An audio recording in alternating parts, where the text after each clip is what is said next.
আসসালামু আলাইকুম। দাখিল 2026 ভাইয়া, আজকে তোমাদের হাদিস শরীফ পরীক্ষা গিয়েছে। আজকের পরীক্ষায় তোমাদের হাদিস শরীফ অংশ এবং তোমাদের এমসিকিউ পার্ট থেকে আমাদের দেওয়া সাজেশন থেকে তোমাদের 100% কমন এসেছে, আলহামদুলিল্লাহ।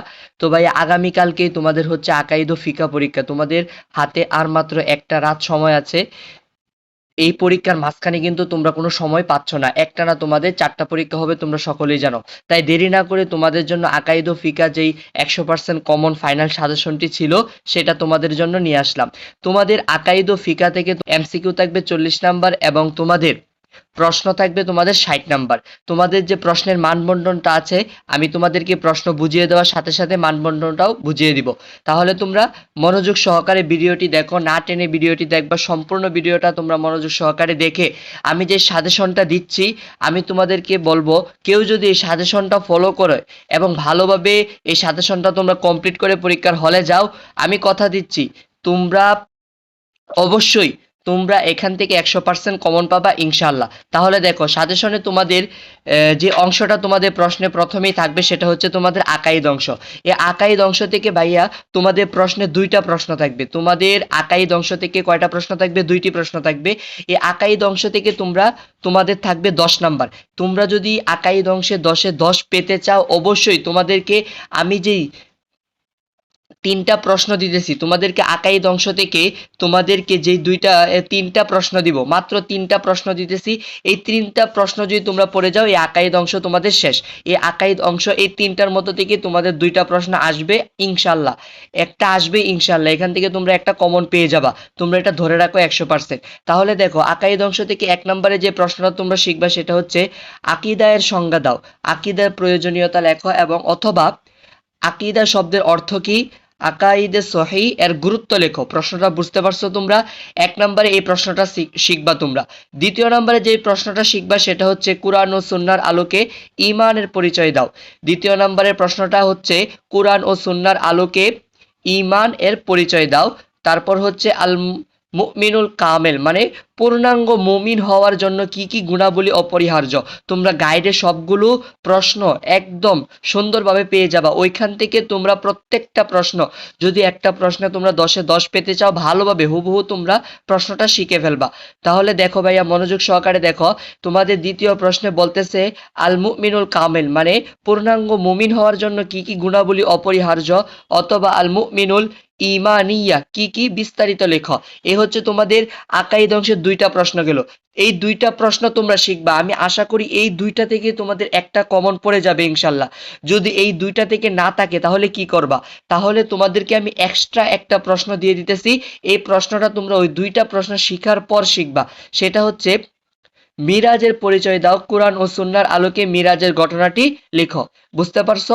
3 নাম্বার যে এক্সট্রা প্রশ্নটা তোমরা শিখে যাবা সবার লাস্টে, সেটা হচ্ছে মিরাজ এর পরিচয় দাও, কোরআন ও সুন্নাহর আলোকে মিরাজের ঘটনাটি লিখো। তোমাদের ভাইয়া, তোমাদের আকাইদ অংশ শেষ।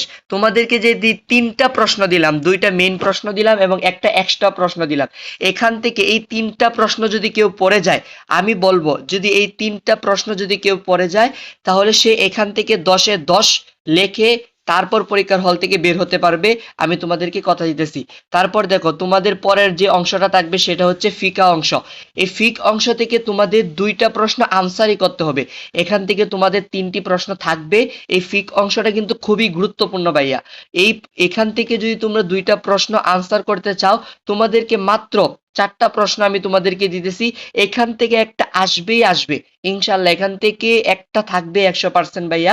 তাহলে দেখো, তোমাদের ফিক অংশ থেকে যেগুলো থাকবে, 1 নম্বরে যেটা তোমাদেরকে দিয়েছি, তাহারাত শব্দের অর্থ কি, নাওয়াকিজুল অজু বা অজু ভঙ্গের কারণ কয়টি ও কি কি, অজুর ফরজ কয়টি ও কি কি, সীমা সহ লিখো। বুঝতে পারছো ভাইয়া প্রশ্নটা? তোমরা তাহারা সম্পর্কে যে প্রশ্নটা তোমাদের গাইডে আছে, ওই প্রশ্নটা তোমরা ভালোভাবে শিখে নিবা। তারপর দেখো, নিচের যে তোমাদেরকে 2, 3 ও 4 নং প্রশ্নটা দিয়েছি, এই 3টা প্রশ্ন থেকে একটা আসবেই। তোমাদের উপরে যে তাহারাটা দিলাম, এটা 100% তোমরা ধরে রাখো, এটা এসে গেছে, অলরেডি এসে গেছে। তারপর যে তোমাদের 2টা প্রশ্ন আনসার করতে হবে, তোমাদের নিচে 3টা প্রশ্ন দিয়েছি, 2, 3 ও 4, এই 3টা থেকে তোমাদের একটা প্রশ্ন আসবেই ইনশাল্লাহ। তাহলে দেখো, 2য় নম্বরে যে প্রশ্নটা তোমাদেরকে দিয়েছি, সালাতের অর্থ কি, সালাতের শর্ত, রুকন ও হুকুম লিখো।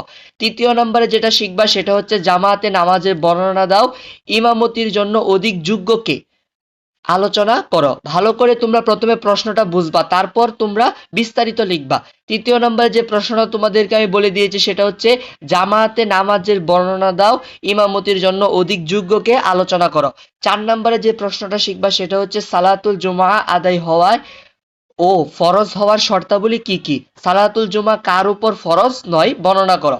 তারপর তোমরা তোমাদের এই যে 4টা প্রশ্ন আমি তোমাদেরকে দিলাম ভাইয়া, ফিকহা অংশ থেকে তোমরা যাতে 20-এ 20 পেতে পারো সেই জন্য যে 100% কমন তোমাদেরকে যে 4টা প্রশ্ন দিলাম, এই 4টা থেকে ইনশাল্লাহ আসবে।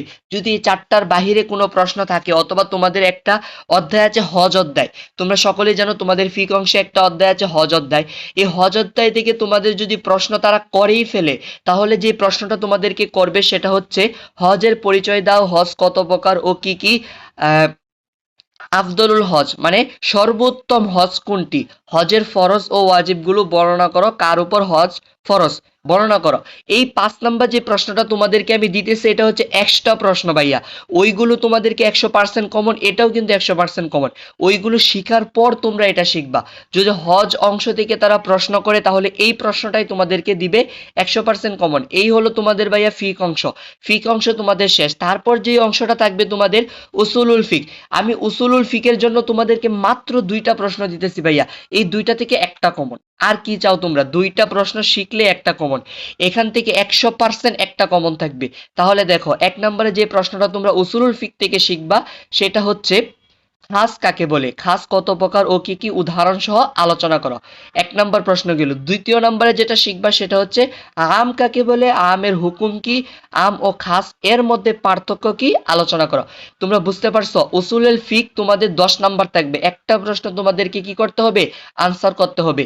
তোমাদের উসুলুল ফিক অংশে 2টা প্রশ্ন দেওয়া থাকবে, একটা প্রশ্ন তোমাদের আনসার করতে হবে।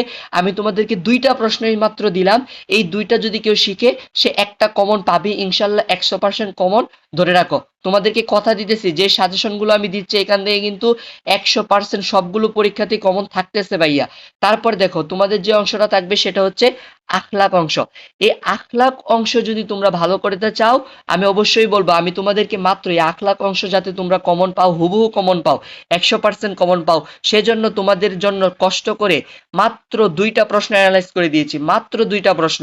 তোমাদের প্রশ্নে কিন্তু তোমাদের প্রশ্নপত্রে কিন্তু তোমরা হাতে পাওয়ার পরই দেখবা আখলাক অংশ থেকে তোমাদেরকে 2টা প্রশ্ন দিয়েছে, এখান থেকে একটা তোমাদের আনসার করতে হবে 10 নাম্বার।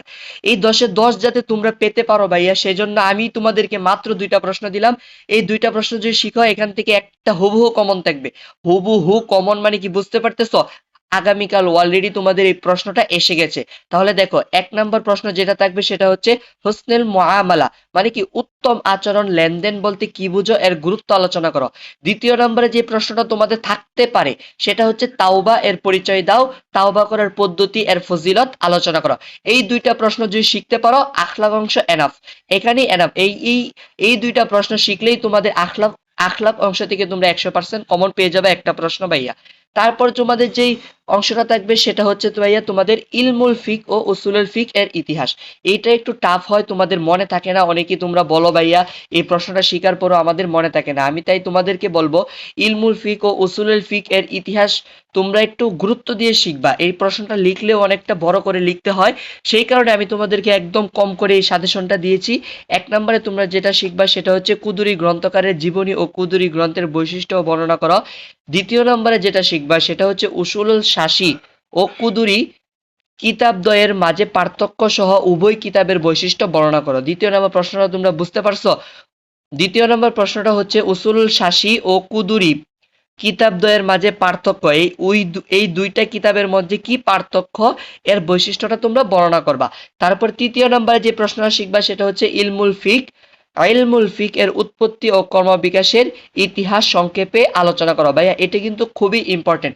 আমি তোমাদেরকে ভাইয়া মাত্র ইলমুল ফিক ও উসুলুল ফিক এর ইতিহাস তোমরা যাতে এখানে 10-এ 10 পেতে পারো, তোমাদের প্রশ্নে কিন্তু 2টা প্রশ্ন থাকবে এই ইলমুল ফিকের উসুলুল ফিকের ইতিহাস থেকে। তাই তোমাদেরকে আমি মাত্র এতগুলো প্রশ্ন না দিয়ে 3টা দিছে, এই 3টা যে শিখতে পারবে সে একটা আগামীকাল লিখে আসতে পারবে, আমি তোমাদেরকে কথা দিতেছি। তো ভাইয়া আজকের সাজেশনটা এই পর্যন্তই। যেই সাজেশনটা দিলাম আমি বলবো এই সাজেশনটা যদি কেউ ফলো করে অবশ্যই কালকে সে 90 এর প্লাস আনসার করে পরীক্ষার হল থেকে বের হতে পারবে। তোমাদেরকে যে গতকাল যে সাজেশনটা দিয়েছিলাম এমসিকিউ হাদিস শরীফ থেকে, ওইখান থেকে আলহামদুলিল্লাহ 40টা এমসিকিউ তোমাদের কমন এসেছে। হাদিস প্রত্যেকটা হাদিস তোমাদের ধরে ধরে কমন এসেছে ভাইয়া আলহামদুলিল্লাহ। তাই তোমাদেরকে বলবো তোমরা সকলেই ক্লাসটি জলদি করে ফেলো এবং তোমরা সকলেই যে সাজেশনটা দিলাম এই সাজেশনটা ভালোভাবে কমপ্লিট করে তোমরা যা যা দিয়েছে সবগুলো ভালোভাবে শিখে ফেলো। এবং তোমাদেরকে বলবো যারা এখনো আমার চ্যানেলে নতুন সাবস্ক্রাইব করো চ্যানেলটি, সকলকে বলবো, সকলের কাছে অনুরোধ থাকবে চ্যানেলটি দ্রুত সাবস্ক্রাইব করে ফেলো এবং তোমাদের বন্ধু বান্ধবের কাছে তোমরা এই সাজেশনটি শেয়ার করে দাও। সকলকে নিয়ে তোমরা সামনে এগিয়ে যাও। তাহলে আজকে এই পর্যন্তই, এখানেই বিদায় নিচ্ছি আজকের মতো। আসসালামু আলাইকুম ওয়া রাহমাতুল্লাহ।